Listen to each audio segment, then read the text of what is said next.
Welcome back, everyone, and welcome to the next video in this series. We'll be discussing my new game, Crystal Ordred. And this is the second book that's being offered right now through DriveThruRPG. Link is in the description down below, along with the player's rulebook, which we discussed last time. But here we have the Ordred Master's Codex of Intergalactic Wisdom. Now, says the Elysium edition because this is based off the Elysium planetary system. And each of the planets that's in the system is represented by its own volume. So this is one of 4. So there are 4 different planets and their moons that will be broken down and discussed and broken down into various territories and campaign materials and modules and stuff that you can use right away to place your players into some campaigns using these specific planets. There are a lot of planets, there are a lot of systems, but this is where we're starting. So, Chimera and its moons, which is the first planet of the Elysium system. All right, so in the interest of not taking too much of your time, we're going to skim through this. We can get a brief look and give a brief synopsis of the various campaign modules and the aspects of this particular planet and its one moon of the 2 moons that's being showcased in terms of playability for your players. Here we have the credits and the table of contents. Here we have the welcoming page and the first introduction in terms of a campaign that can be played module style of the Twin Universe. Here we learn that within the Twin Universe, that the Elysium system is one of 4 prevalent systems within the Black Galaxy. And then, of course, we break down into the Elysium system itself, showing the various worlds, their names, the moons, and what have you. And of course, in this particular book, we are focused on the planet of Chimera and its moons, the story about the planet, and relevant information, capital city, number of moons, territories, provinces, and areas of special interest. This will be the same for every other subsequent book in this series pertaining to its particular planet and its orbiting moons. All right, first we have the area of Frostscape and some dungeon event information that you can use to plan and prepare this material for your players. Each one of these areas includes dungeon maps, random creature tables, what have you. Here we have the first dungeon boss and some encounters that you can meet within this particular dungeon.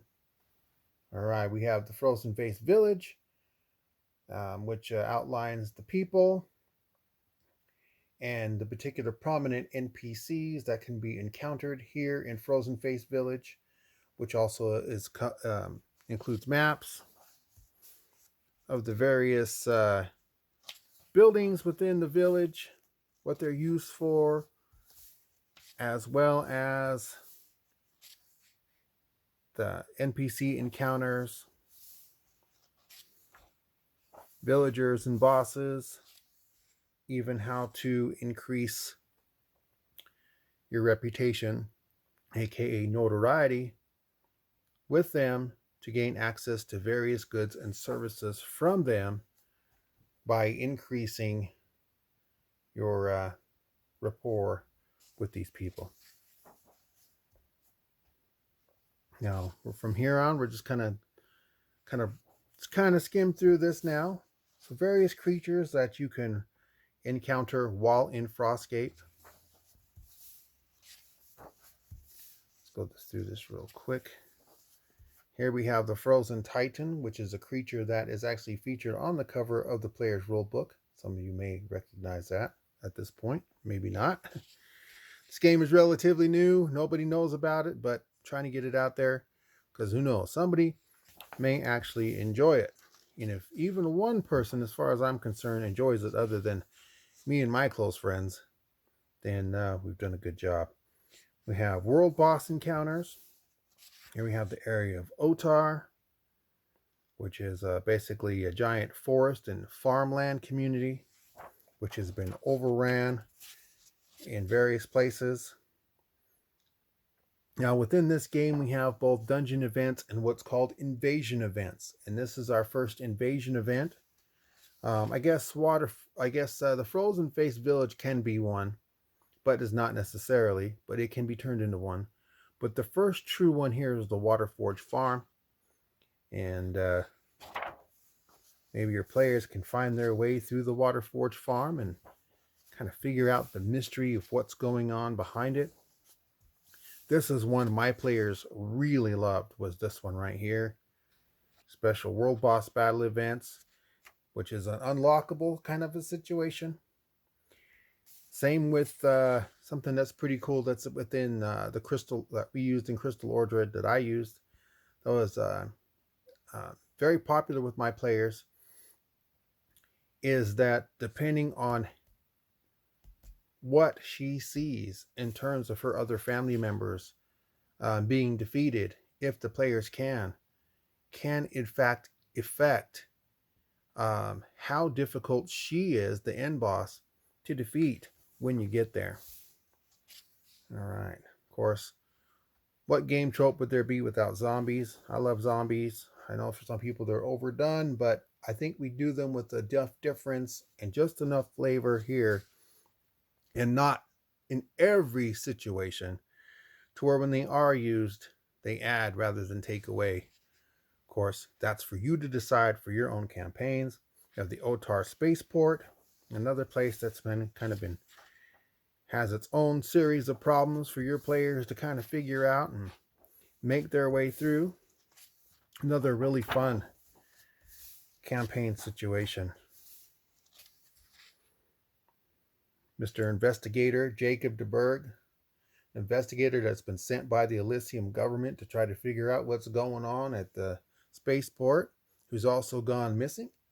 Maybe your players can meet up with him. There are different scenarios that can take place depending on where you meet him and what's going on with them when you meet him. So some cool variables that are already placed in the game for you to use. Of course, you can always experiment with your own. And here we have various creatures and whatnot that can be found throughout Otar. All right, next we enter the Rocklands, which has its own situation going on. It's got its own dungeon and invasion events, including the Aquafire Sapphire Mine and the Boneyard, each with their own maps and relevant random creature encounters and boss encounter events.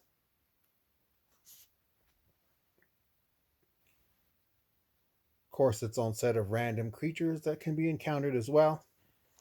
Now, in the last video, I did cover a creature of this type in the last book, and I asked if anybody could figure out where I came up for the idea or for the inspiration behind this creature right here, which is known as the Bone Cruncher, and there's different varieties of it. So I'll go ahead and give you that answer in this video, and that is, it's my hand. This creature right here was actually invented using my hand to construct its head and part of the body here.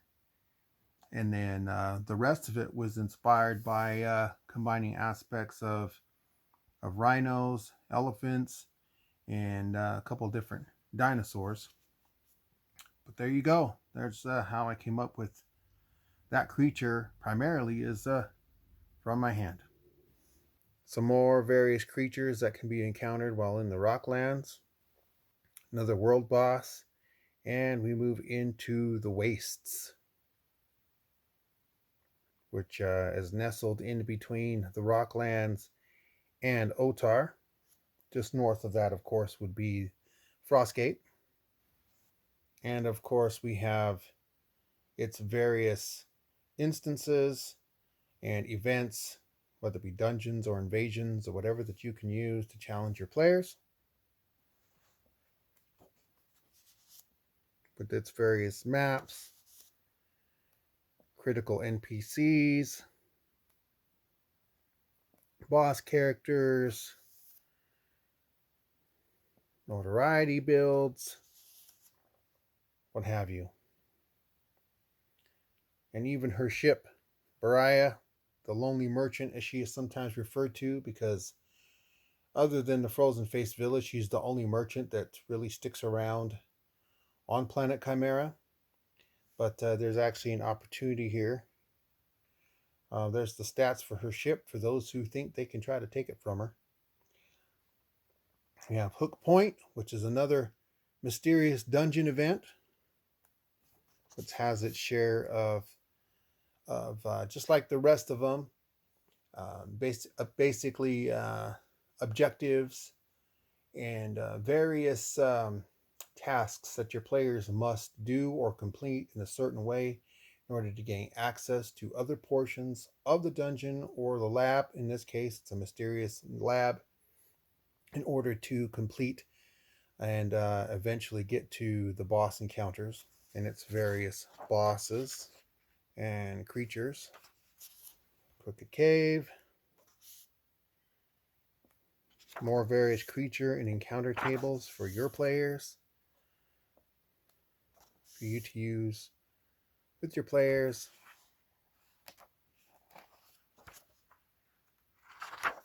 Various zombies and world boss event. Various fish that can be caught on Chimera should your players decide to go fishing, or if they have an encounter with some of these crazy fish in the waters. All right, next we have the first moon named Colbite, which actually is uninhabitable. But then we also have Tauble, which actually is inhabitable and has a continent called Botania, which is actually inhabited, and also grants us access to our first Orc Keeper. Something that you'll learn much about not only in the player's rulebook, but also in the soon coming Ordred Master's Journal, which is basically your GM's guide. All right, in this particular book, or this particular section, we'll learn about Botania and all of its various instances, dungeon and invasion scenarios, what have you, whether it be the Broken Ridge Mine, the town of Whitby, the Hanging Mountain Pass, reclaiming Urja, which is a town that, well, both towns have actually been besieged by a maniacal being named Razorfin, which is one of the first major bosses within the game that your players can encounter. There are many more to come, hundreds more to come actually. Evil's Lair, which is the Orb Keeper that's located here on the planet, and the townfolk of Botania. So there are lots of things for your players to do, for you to give to your players, that's already pre-made if you don't have the time to set up the game for yourself. Of course, the way we do it for this game is that there's no levels associated with these particular things. Everything just has a certain amount of hit points, an amount of damage that it does, an amount of experience that it gives. Using the tools within the player's rulebook and the Ordered Master's Journal, or even just if you have experience in general playing these types of games, you're more than welcome to tailor things to best suit your players, one way or the other, to make them a little less challenging for newer players or lower level players. Or if you want to bump them up, there's ways to do that to make it more challenging for players who seem to get really good die rolls all the time, or a higher level, or have better weapons and gear, what have you.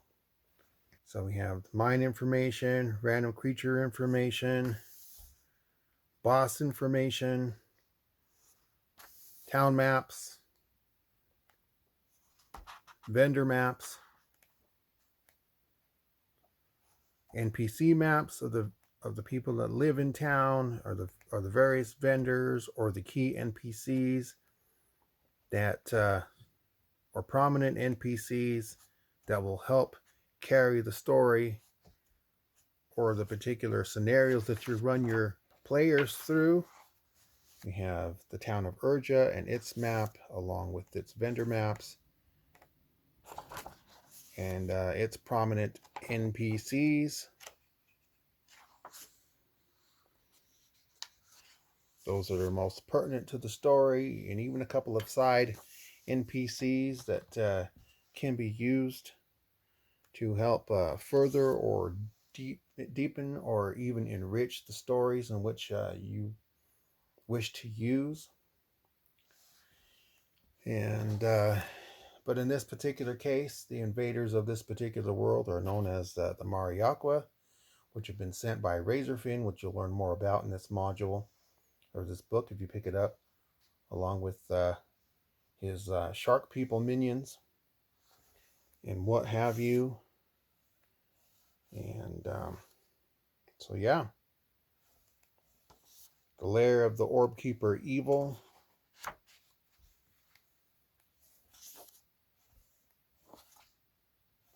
It was also showcased in the player's rulebook, just briefly,